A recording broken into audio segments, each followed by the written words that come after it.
Let's kick off with the panel discussion today, harnessing Agentic AI and finance operations for autonomy, agility, and growth. As we've already heard, the traditional finance operations are changing, and all of the organizations now have AI with them. We're entering a new era, right, where finance is going to become more autonomous, which is with self-driven processes, more agile with faster and smarter decisions, and more growth-oriented to support business value and strategic impact. Today we will explore, the journey, the transformation, and hear from a brilliant panel which has people from different backgrounds and experiences.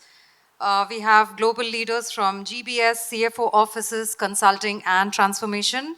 It's my absolute pleasure to welcome the panel members over here. Dexter PV, VP at Emagia, with 30 years of deep order-to-cash expertise across every industry. He's passionate about delivering tangible, measurable value for customers through transformative O2C innovation. We have Kapil Mantri, who's Global Head GBS at UPL.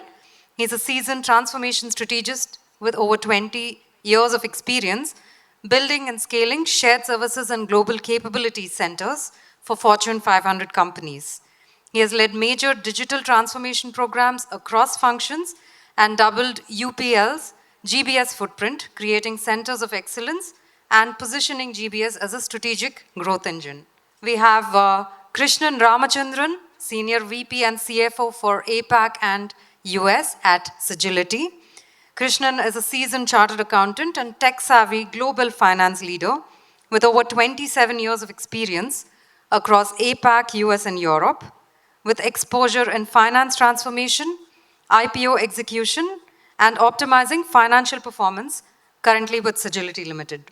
We have Pallav Chaturvedi, partner at Deloitte. Pallav is with Deloitte's finance transformation practice, helping organizations reimagine the CFO office through AI-enabled forecasting, digital planning, and intelligent reporting. His work focuses on building scalable, insight-led finance functions that drive enterprise value. And we have Akshat Jain, finance transformation and process excellence lead partner at EY. Akshat has 20 years of experience in helping a diverse set of clients with finance and process transformation. He is a design thinking expert and helps clients create function-wide transformation roadmaps. He has been helping clients solve challenges with AI. We'll talk a little bit about a strategic view of Agentic AI. The first question for you, Pallav. Across your client portfolio, where do you see the strongest demand for Agentic AI in finance? What business triggers are driving the shift towards autonomy and agility? With respect to what we are seeing in finance, I'll talk about three broad areas where people are finding value and where there's a lot of demand. The first one is really about the entire area of what I would call as controllership, right? Which includes the entire accounting, close, as well as the controllership function. The second area is what I would call as the financial planning and analysis space, right from how the annual operating plans are made to how these get executed, how your performance reporting is done, how your business analysis to also drive what I would call as both strategic as well as tactical decisions, etc.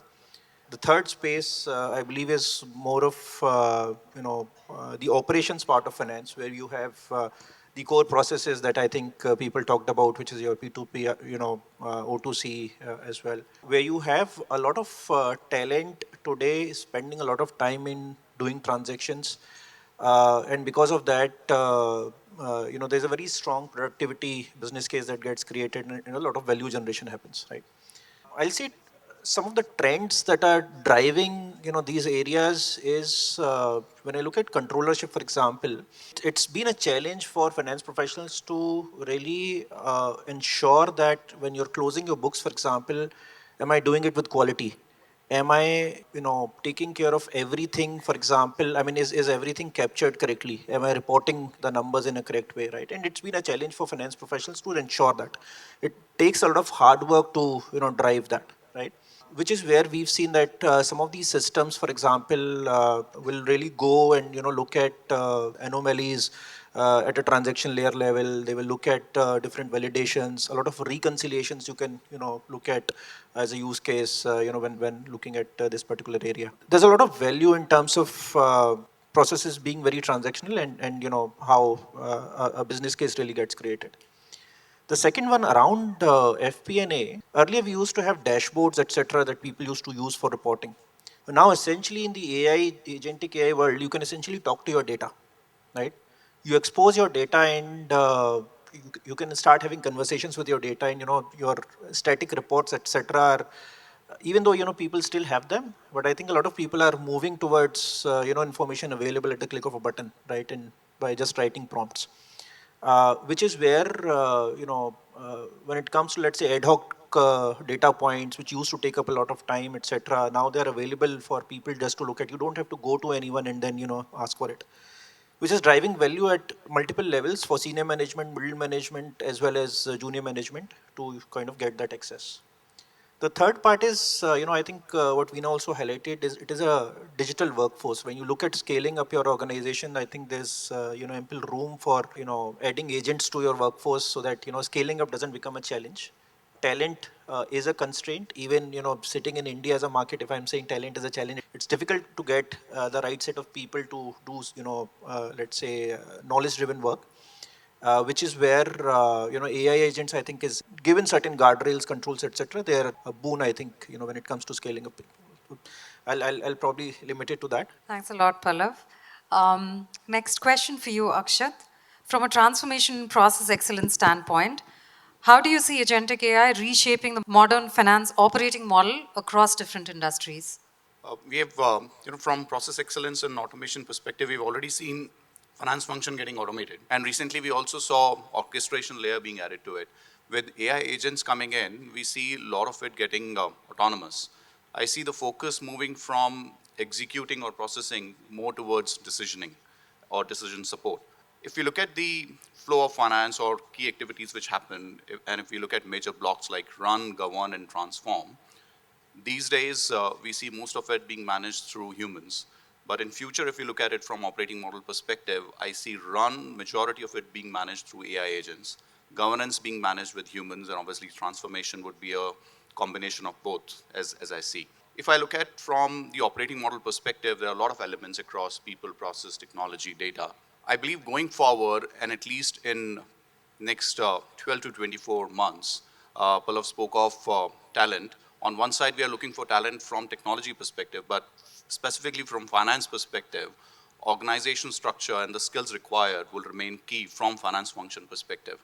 We would require people who understand not just finance, and as Veena also spoke about it, we would need people who understand technology. And in addition to that, understand context of business, because then they'll be in position to help and support business and decisioning. Machines will take care of posting entries, doing reconciliations, but understanding context of business and helping in decisions around commercial arrangements with different functions in the business, that would be the real important thing. So from operating model perspective, that's the change I see. Obviously, we can talk a lot about how process, technology, and data is going to change and support AI agents, but very important would be for all of us to really gear up for this change and be ourselves ready for this change to come and how to survive, because we may not really need people only who understands technical part of finance. I'll pause at that. Thanks, Akshat. I think for a lot of us with 20 or more years of experience, we are seeing things changing so rapidly now that we have to keep pace and we have to get ourselves ready for how things are changing, both in the organizations and from a talent perspective. Next question for you, Kapil. As a GBS leader, how do you envision AI agents enabling end-to-end finance autonomy? What early use cases do you find most promising? Sure, thanks, Purvi. So to what Pallav and Akshat alluded, right? I think all of us are still scratching the surface is what I feel from an AI perspective. Having said that, we're sitting on a gold mine of opportunity. And GBS cutting across all the processes, including finance majorly, will play a vital role. For me, the vision, if I can maybe summarize in a sentence, AI agents engaging in end-to-end autonomous finance operation. I think that's what I really want to see. I don't think it's very far off, right? Having said that, in the GBS world, when I call it a gold mine, any process you touch, whether it is rule-based or even slight decision making, everything can be, moved into the AI world.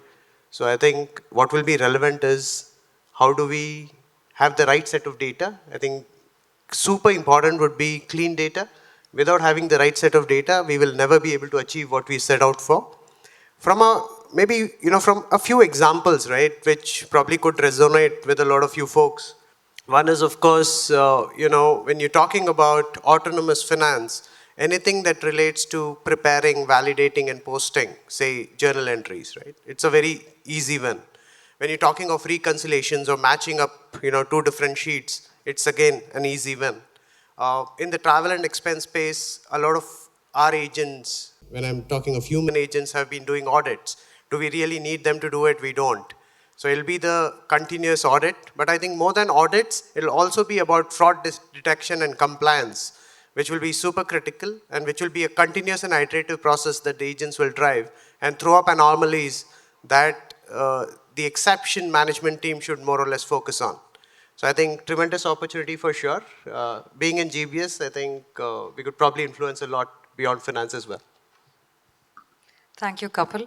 I think every finance leader's dream is that, you just ask a question and then clean, reliable data and insights are already presented to you so you can take decisions.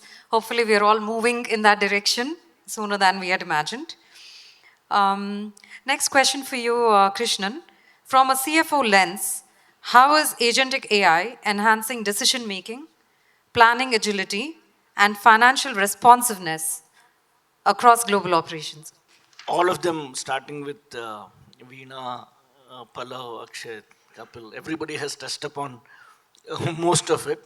But today, if you look at the CFOs need speed, accuracy, and quality, right? Whether it is internal or external.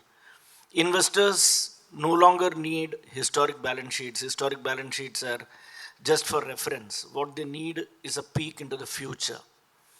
And most of this comes with what our people do on ground. And like Pallav said, the controllership function, there is a lot more to do. For example, today, estimates that you make for accruals, while most of the automation initiatives are around transaction processing, you need an intelligent system to work out on the accruals and get those to be accounted correctly. Similar, if you look at consolidation, statutory reporting from an Ind AS perspective or IFRS perspective, all of this is what goes into the regulators' notice. The investors take cue from there. And all of this are today being done in silos. For example, the finance team has to get in touch with various other stakeholders to arrive at the accrual numbers. Whereas if there is an intelligent way where the agentic AI is fed with real-time data that can tell you what kind of accruals do you make. I mean, this is more on the core transaction accounting stuff. Like Pallav said on the FP&A side, people want to get real-time and futuristic stuff in terms of real-time actions that need to be taken. If you build a data lake that connects with your workforce management, with all the real time stuff that you record into your system, and use a common thread like a cost center, and then start posing questions, you can train agentic AIs to give you real-time outcome in terms of what happens if you move your headcount from one process to the other, or rather, I would expect the agentic AI to tell us or tell the operations people to take decisions in terms of where do they do a real-time planning to make the most optimistic use of operational stuff. And same thing comes, so once all those stuff at the ground level are fixed, that is where the CFO has a reliable fundamental base.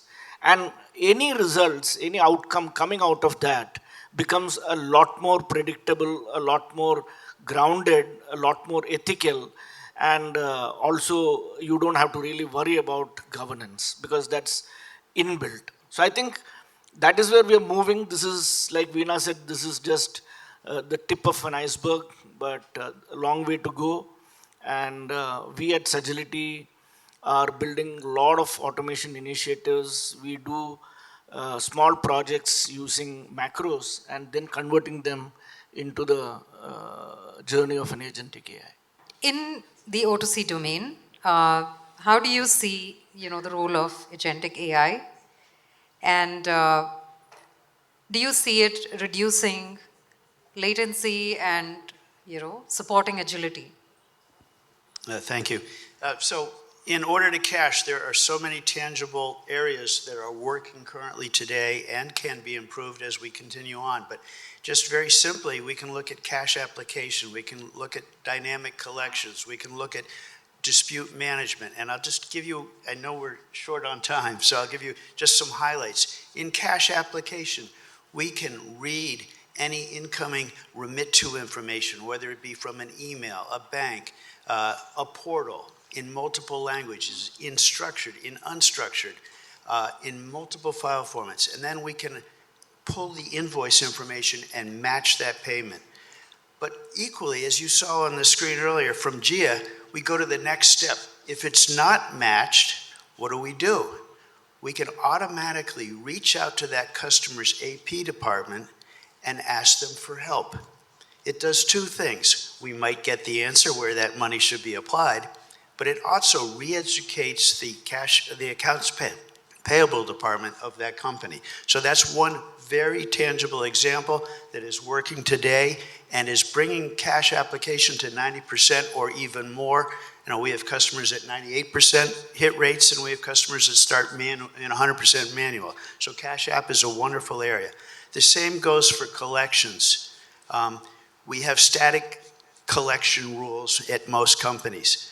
We can have dynamic collection algorithms that allow the collection office to automate the prioritization of their collections based on risk, based on dollar, based on, more importantly, past payment behavior. And we can bring in internal information and external information to help the team prioritize the collections, but we can also automatically send out collection letters that are customized for that customer. So those are just two simple examples. There are 100 more, but we're running short on time, so I'll stop. Thank you, Dexter. Those are great examples, and cash is king, and I think automating collections processes is going to bring a lot of efficiency to a lot of organizations. Next question for you, Kapil. In GBS environments, how are AI agents changing the way teams operate? What new roles or skills do you see emerging? I think going back to the earlier point that I was making, all the routine tasks can move into the AI world, irrespective, right? Now, what we're really staring at is the autonomy of operations. Can the AI agent create its own trigger, do the next step in terms of preparing it, and also executing the transaction? I think that's how we want to run it. When we say this, typically anything that our current existing workforce has been doing is more or less eliminated, right? Now, having said that, does it mean it'll be only AI agents who will operate? The answer is no. AI agents will complement the way we operate. And it is super important that we reskill and upskill our resources. Now, you can call it, and to the slide in the first session that we saw, there were different new roles that got created, right? P2P orchestrator, invoice processing orchestrator, and strategist and all of that. So for me, what would remain, irrespective of the way you want to call them, what would remain is, let's take an example maybe, so that we understand. Today, we have a compliance coordinator kind of a role when it comes to, say, the expense management, right? What would change in the new world is, you will probably have a digital risk controller kind of a role, wherein the AI agent does all the analysis, throws up the relevant insights for this risk controller to evaluate, explore, and take decisions and take actions. Now, actions could be, as big as policy changes to, fixing more controls within the system. So it's ever evolving. How do we train our people to kind of ensure that they are up to speed, and how do we make them more relevant so that it's more about decision making that we will have to end up with rather than doing the routine tasks. I think that's how it'll probably come up and shape up. Pallav, for you, what are the biggest operational barriers that companies face when scaling agentic AI across finance, and how do you help them overcome these challenges? Agentic AI, for example, we are talking about so much of promise, right? And still, there are challenges with respect to scaling up this whole, sort of including AI agents into our setups, right? Uh, the first challenge really starts with companies being data ready, right? We talked about all sorts of good things that the agents do, but we also highlighted this. It doesn't work without data. And when you go into actually doing transformational work and deploying agents, you understand that the underlying data, for example, becomes a challenge, right? So one thing that we do, for example, to address that is agents that are able to pull data, that are able to some extent validate data.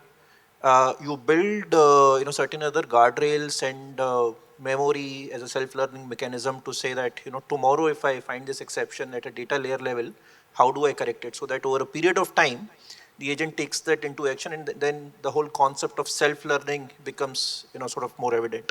The second challenge, for example, when we do these deployments, it's a very stark, sort of a different world, when you look at very traditional sort of transformational exercises that we used to do versus now.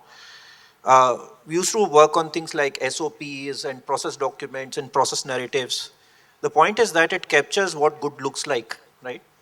But there is a lot of other knowledge, information, which is more tribal in nature, which does not get captured. And because that intelligence earlier was applied by humans, you did not need to capture it. What you are capturing, you will deploy in a system, in an ERP, in any other system, which is, let's say, lesser intelligent. And that intelligence comes from a human. Now, if you want your agents to be intelligent about this stuff, right, you need to find out a way to capture that tribal information into a document which can then be fed to an agent, which can then read it and then apply yourself accordingly. So the first step to address that is to capture that, I think, pretty well, and which is what we are also trying to do. The third thing I would say is what everyone has talked about, but I'll just summarize it. I think one of the core challenges has been you've built a beautiful system, but people still don't use it, right? Why do people not use it? Because for people to understand and adopt, and then sort of also, what Akshat talked about from an operating model perspective, how do I really create an operating model where people are very clear with respect to what value it is generating for you, how it can be, sort of helpful to you in your day-to-day work, etc. And getting them to use those systems, I think, has also been a critical challenge when it comes to scaling up, right? So I'll probably limit it to that. But there's a lot of work that goes on to say that, how do you really drive adoption? How do you really train people to get to a level where they become decision makers, orchestrators of systems? It's a transition that people also have to make in their own sort of careers. I'll probably just stop it at that, and then, I think there are a number of other challenges also that come, but I think these are the top ones. Thanks, Pallav. I was just thinking, I think what we need to do is we have to think about how can we teach the systems to think. That is not something you think about, because when you write an SOP, you write everything, that can be done, but there's a lot of human stuff that you don't put down, and you have to think about how you will train an agent, which is not a human. The other thing is, I think, just one thing that I was probably what I would like to add is stable systems, right? If you have too many transformations and too many implementations of different systems happening in the organization, that also makes it a little challenging then to bring in AI, because you need some amount of stability. But thank you. Very quickly, maybe Dexter, where do you see the highest ROI in applying autonomous AI within O2C, cash app collections, or within FP&A analytics or control processes? I look at the ROI from in order to cash twofold. One is the support cost and the other is cash flow. And we're seeing in Cash App, for example, up to 50% reduction or redeployment of FTEs, and also the scalability without adding FTEs. So that's a very positive statement, and that's true in collections and in credit. Credit organizations are a little smaller, so you might get the 50% reduction, but fewer headcount. When you think of cash flow, you think of collections. And the DSO, for every $1 billion, you're looking at 2.7 million in cash flow for every day reduction. And we have companies that might have a DSO of 60 days, but their best possible is 58 days. So there's a 2-day improvement. Now, that doesn't sound like a lot, but if you're a $20 billion company, that's a lot of money. So the most important thing that I look at and work with the companies on is what is the gap, how are we going to get there, and constant improvement over time. Not necessarily the big bang, but steady monthly improvement in the DSO. And with Agentic AI and the tools that Emagia brings to the table, our customers are seeing, in some cases, up to a 30% improvement in DSO. That's impressive. Thank you, Dexter. Moving on, Akshat, next question. What process maturity conditions must be in place before an organization can responsibly deploy Agentic AI at scale? Well, I think what's important for deploying it responsibly is for practitioners also to be in position to start accepting Agentic AI can perform at the level where humans are probably performing today. And for that, it's very important for us as humans to have trust in the outcome. And for that trust, it's important whatever outcome you're getting from AI agents to be consistent and reliable. Now for that, if we have to set the basics, they need to be set right when we start on this journey. So if I have to look at it from process, technology, and data perspective, process needs to be standardized. And as Pallav spoke about, it needs to be documented. Nuances need to be captured, not just from process perspective, but from industry and from organization perspective as well. And as a result, when the system will start operating on it, or AI agents will start operating on that process documentation, the outcome would be consistent. Otherwise, we'll not have trust in the outcome which is coming. If you look at data, we need data to be clean and complete so that these AI agents do not hallucinate and provide you outcome which is inconsistent and not reliable.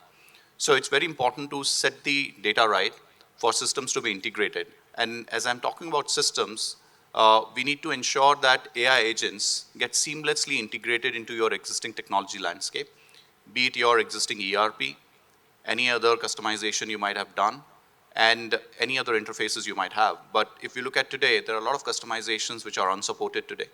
There are a lot of interfaces which are not seamless, and many of them are manual. As a result, if we'll have this kind of technology ecosystem, AI agents may not be operate at the level where we want them to be. So it's very important to set these things right for AI agents to start operating at a level where we want them to operate. And once we start seeing them operating at that level with reliability and consistent outcome, that's when we'll have trust. And that is when we are going to allow them to operate autonomously, right? So it has to work in cohesion. And once we start seeing these things happening, I'm sure we'll have enough trust in the system and AI agents to allow them to operate autonomously. Thanks, Akshat. I think it's absolutely a two-way street, right? You have to give good, clean data. And then when you see, I think when people see value, they start adopting very quickly. But they should see value also quickly. And that's the hope for all of us in this journey. Next question, Krishnan, for you. How do CFO organizations manage risk, compliance, and financial controls when AI agents begin making autonomous decisions? So governance is first, technology later, right? We know internal controls on financial reporting, which is very key. So I guess while building the agentic AIs, we should embed all those requirements, governance, etc. within AI. Automation Anywhere, I hope many of you would have heard when they released their first stuff, they built in something called control bots. It was a control room with bots managing bots. I think those kind of stuff will also come into picture where the agents will start monitoring agents, and wherever you see a deviation, they'll start flagging it off. I think the key takeaway here is compliance, governance, all of that will be proactive and not reactive. And that is where this entire automation journey has to help us. Human intervention cannot be stopped when it comes to governance. But then, like Veena said, where you had those control rooms where drivers were sort of monitoring rather than doing stuff, agents will start doing and we'll start monitoring. But governance has to be embedded into the entire ecosystem. Well, the last one before that for you, Kapil. How does Agentic AI enable GBS to shift from cost center operations to growth enabling business value creation? All of us have seen the GBS and the GCCs of the world evolve, right? We initially always looked at the GBSs of the world as cost arbitrage. But I think gone are the days. We are more or less value creators. We are more or less strategic partners. And AI will surely augment each of this effort in being able to create value for the organization, because I think this will help us move at a very fast pace. So clearly there'll be a tremendous shift. There'll be autonomy in execution. We expect real-time decision making to come in. We expect to be the backbone of all the processes, more or less, from a GCC perspective. We being the center of excellence, we'll be able to influence more from deployment of agentic AIs or Gen AIs or the AIs of the world, because we understand processes better. We own the processes. I think with that, it'll be super, super critical for GBSs to step forward, or rather step up, and see how they can actually make a difference for the organization and help the CXOs deliver what they are expected to. We'll do a quick round robin, so we'll start with you, Akshat. The question is the same for everyone, but we'll start from there. So the question is, if you had to pick one finance process where Agentic AI will have the biggest impact in the next 24 months, which one do you think it is and why? Then I'll get into the shoes of a finance practitioner. And I would say book closing process, very tedious, rule-driven, high volume, timeline-driven, a lot of moving pieces. I believe that's where AI agents will have a big role to play. And that's my expectation as well as aspiration as a transformation person. That's one area I would like to be solved. And I hope if we solve that area, a lot of pain of finance practitioners would be taken away. It would release a lot of bandwidth for them to really support business. Yes, thank you. Pallav? He's picked the biggest one, I would say. But I'll probably just talk about one more area. I mean, I think reconciliation nobody really likes to do. If I can really eliminate people spending time on reconciliations, and not only, I think, what we call out as reconciliations, from a finance perspective, but I think reconciliations, wherever you have two different systems, two different sources of data, you have a case for reconciliation. And that is where I would probably want to see, people not spend time at all. I think, yeah. See, today we are in the era of artificial narrow intelligence, and I guess we are moving upwards towards artificial general intelligence, and agentic AI will play a vital role. Now, coming to the question that you asked, on a lighter note, I would like the agents to answer my board, my boss, and my investors. How does that happen?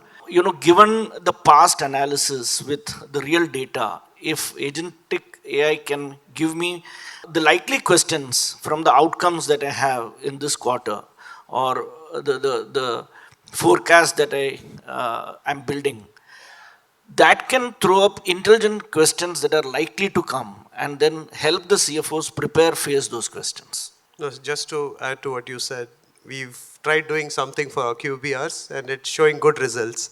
So I think there's no process. Any transactional process can be converted. And I think the three key tenets to making sure this is a success is, we spoke about data, we spoke about standardization. The other thing that I would want to add is the digital landscape. I think that is super important. If you have disparate systems, it'll always be very difficult to do it. So I think if we are able to have these in place, any process which is transactional should go into the AI world.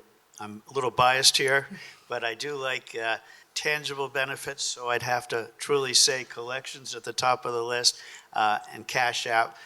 But really, the entire order-to-cash cycle is ripe for AI, and and is working. One for the audience probably, right? So Krishnan from the CFO's office, what advice would you give finance leaders who want to adopt Agentic AI but struggle where to start? Pick up simple stuff, deploy agentic AI, see the outcome. That will actually boost the confidence of the teams, and then think big, think strategic, but go slow.